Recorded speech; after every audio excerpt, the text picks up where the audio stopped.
महान कार्य करने का जिसका संकल्प है, जिसकी जिज्ञासा है, तो उसमें क्या होना चाहिए?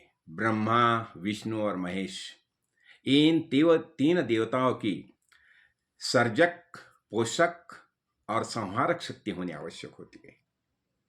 अभी देखो, सद्विचार का सर्जन होना चाहिए, सद्विचार का सर्जन होना चाहिए, निर्मिति होनी चाहिए, वृद्धिंगत होना चाहिए, और साथ में सद्वृत्ति का पोषण होना चाहिए। हाँ, और दुर्गुण, दुराचार और दुर्वृत्ति का संहार होना चाहिए। और एक बात ऐसी होती है कि ये दुर्वृत्ति का संहार ये भी होना आवश्यक है। इसलिए क्या ये तीनों देव जो है, अभी देखो, ये कमंडलू और माला, ब्रह्मा के हाथ में क्या होता है? कमंडलू रहता है और माला रहती है। अभी कमंडलू है, कमंडलू में क्या होता है? पानी होता है, पानी, जल होता है, जल। तो जल निर्मित के लिए जल की आवश्यकता होती है। और जो जो हम निर्माण करते हैं, जो जो हमारी निर्मित है, वो कैसी होनी चाहिए? प्राणवान चाहिए, प्राणवान चाहिए, उसमें प्राण चाहिए, प्राण चाहिए। अभी देखो, अपना ये भारतवर्ष में जो अनेक मंदिर निर्माण हो गए, एक मंदिर की कला कुशलता दिखिए, लगता है मंदिर देखने के बाद वहाँ प्राण है, प्राण है, ऐसा है। और फिर ये तो कमंडलू तो हो गया, और हाथ में भी आते हैं, माला रहते हैं, माला रहती है। और माला क्या बताती है हमें? माला का ये होता है भक्ति, भक्ति, भक्ति।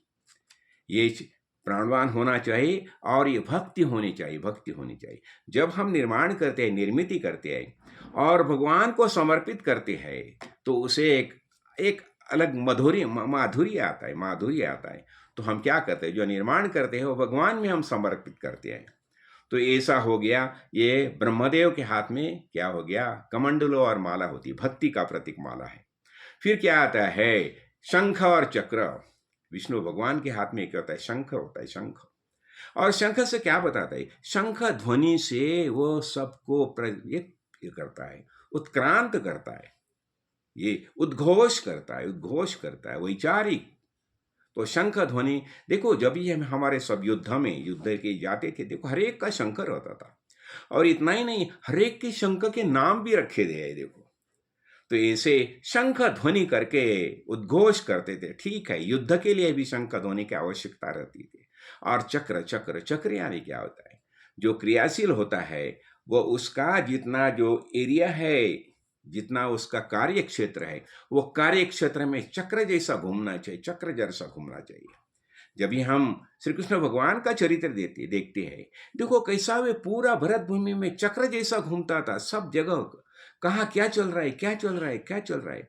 और सब जो उसके जो कार्य करते थे, उसके कार्य के लिए जो जो अनुकूल थे, जैसे पांडव और ऐसे जो जो सद्विचारी थे, उन्हें सबको उसने एकत्र किया था, एकत्रित किया था।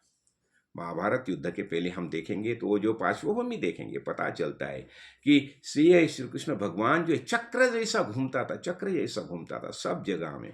कहा क्या चल रहा है, क्या चल रहा है, क्या चल रहा है, हर एक कार्यकर्ता के दिल में क्या क्या भावना है, वो सब जान लेता था, जान लेता था। तो ऐसा ये शंख और चक्र ये विष्णु का ये माना जाता है। और फिर क्या आता है? त्रिशूल और डमरू आते। अभी त्रिशूल जो है, त्रिशूल यानी क्या? शिवजी का संहारक शस्त्र है ये। त्रिशूल जो है शिवजी का संहार क्षेत्र है। और डमरू, डमरू बजाता है, देखो वो। तो अभी ये क्या होता है? अभी ये अपना ये त्रिशूल और डमरू भगवान शंकर है।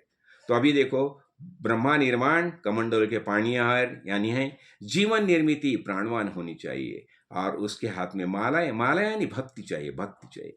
देखो अनेक शिल्प देखो, चित्र देखो, नृत्य, कौन सी भी कला भगवान के चरण में समर्पित रहेगी तो उसकी शान बढ़ती है, बढ़ती है। भरत भूमि के अनेक मंदिर उसके ही प्रतीक है। पालनहार विष्णु, पालनहार विष्णु क्या करता है? उसके हाथ में शंख है। तो शंख ध्वनि से वो क्या करता था?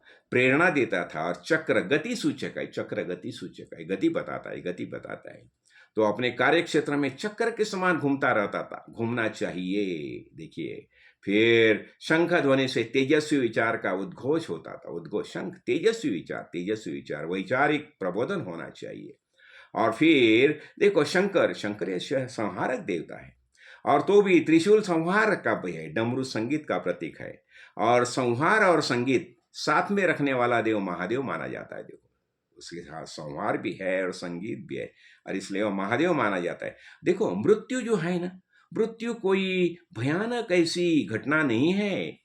ये समझाने के लिए शंकर स्मशान में निवास करता है। देखो कहाँ निवास करते हैं, स्मशान में।